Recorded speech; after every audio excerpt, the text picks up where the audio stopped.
Hey everyone, welcome back to the channel. Today I'm up here in the maple woods. Reason I'm over here in the maple woods is I got a dozer coming in about a week, and I'm going to start putting in roads for this new installation that we got to do this summer over here on this side of the maple woods. I've got to lay this out. I kind of got to know how many feet I have, and then I can lay out where each submain's got to go, and where each submain's got to go, that's a log road. That's what we're going to do today. So here we go.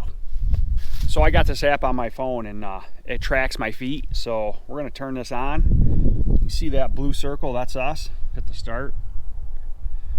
Tracking started. We're going to start walking down the hill here all the way to the bottom, and that'll give me the total. Oh, almost went down already. That'll give me the total footage, how long this is top to bottom. So and once I get that, then I can take 100, 150 and divide it into that number, and that'll tell me how many submains I need. We're walking down the hill here. This is a pretty steep bowl in here, if you can see it out in there. I don't know how well you can see it, but that's a pretty serious elevation drop.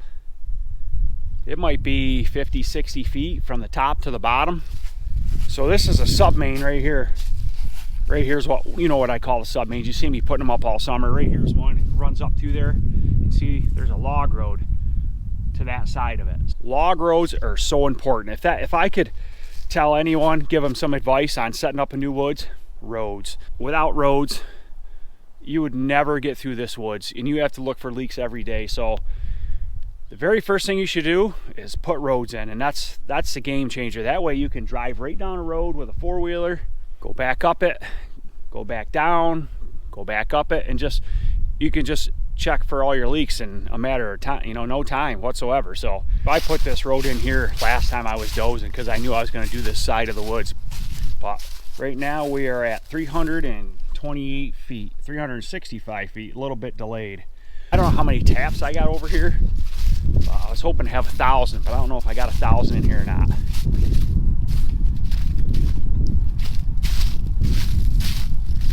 So I made it down here to the bottom. Dirt road's right in front of me.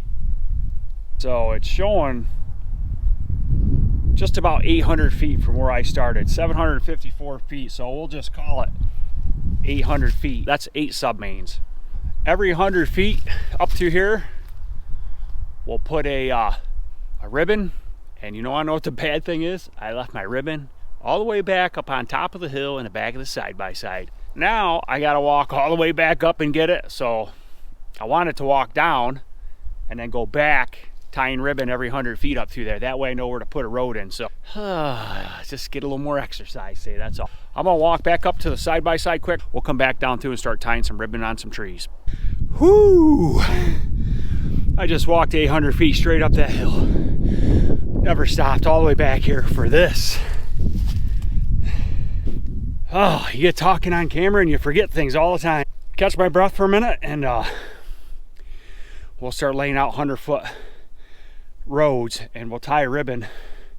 Got to look for a tree that's going to be real close to where the wet and dry got to go. I can anchor around that tree when I go to put the submains up. So we're going to work back down the hill every 100 feet, putting some ribbon on a tree so I have a visual when I'm on the dozer where to start my roads.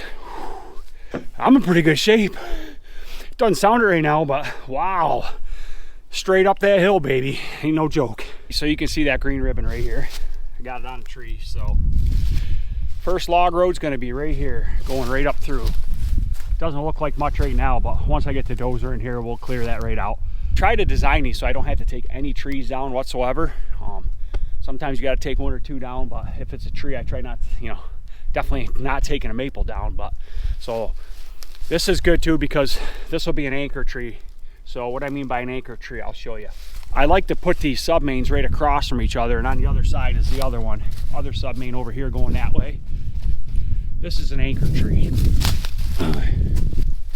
Right here. See how this wire comes down and hooks in that eyelet? It's in the tree.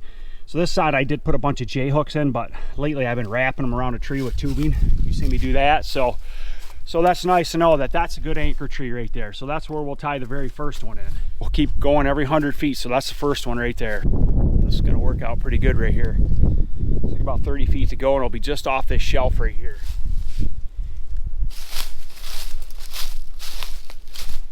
Let's see what this thing says. 111 feet. So we'll tie a ribbon around this maple right here, and our next road will go right up to just on the left-hand side of the shelf here. This will work pretty good. So these are gonna go out and they're gonna curl up a little bit because I can go farther back up there. So let's put a ribbon on this one.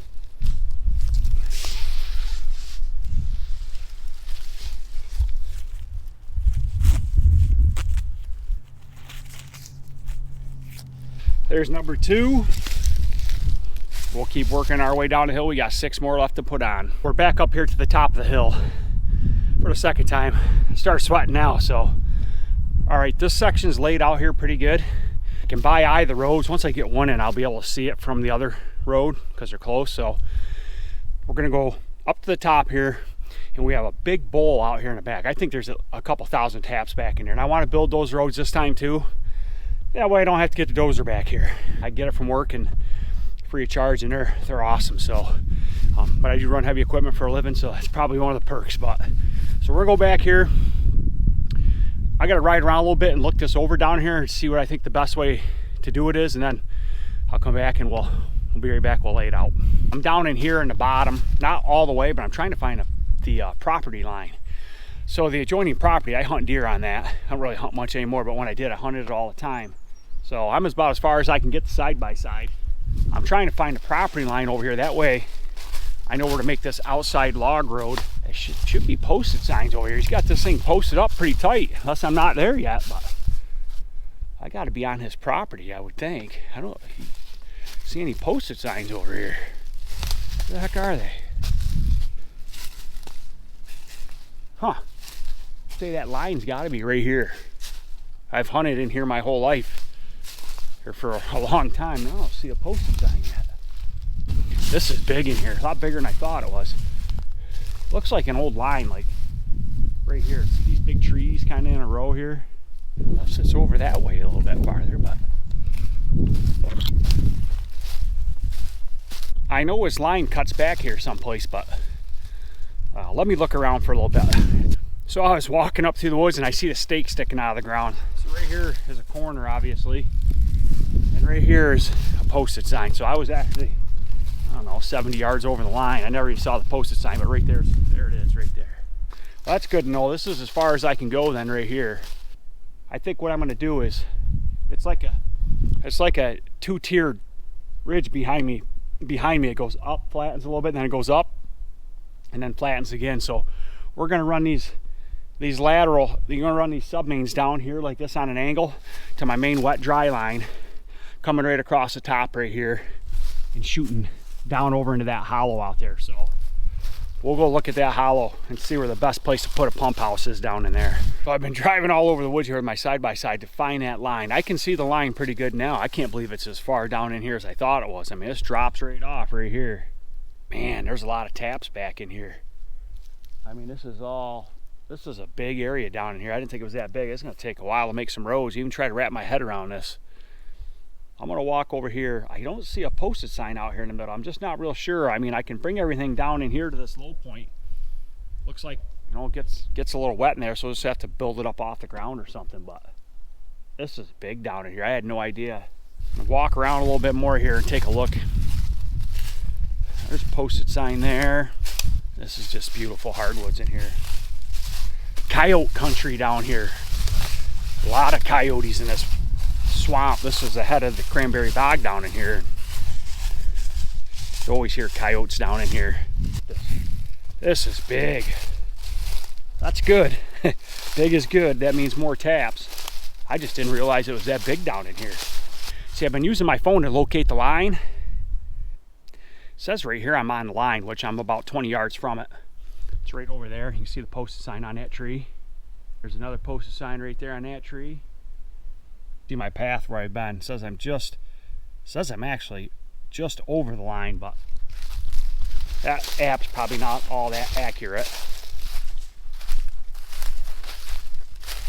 I'd really like to find a couple more posted signs out here in the middle. That gives me a good idea where I can put this building at. I know it's a straight line, but oh yeah, I see it. All right, cool. I see another posted sign over there. So yeah, I'd say any place right here would be a good spot.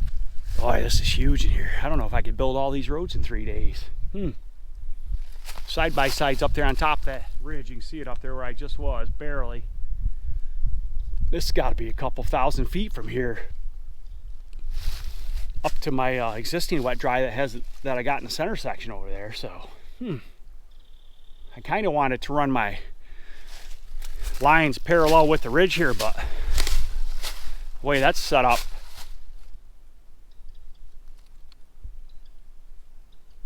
yeah, I'm gonna have to think about this. I got the line located. I'm gonna circle back up to the top. I'm gonna head back up to the top and get a better visual on this. All right, back down here to the pump house. I just figured I'd stop in here on my way out. I pretty much got a good idea how I'm gonna do that far section, but we gotta do the first half of that install first. That's easy. So come down here, I get out of the side by side, I don't hear anything. I'm like, huh, that's kind of odd. Open up the door here, vacuum pump's off. Power went out, and my vacuum pump's been off for maybe 3 hours. So I just lost production on the whole hill for 3 hours. Hopefully it didn't back up. I was riding through the woods. I thought it kind of looked odd how a lot of sap was sitting in the lines.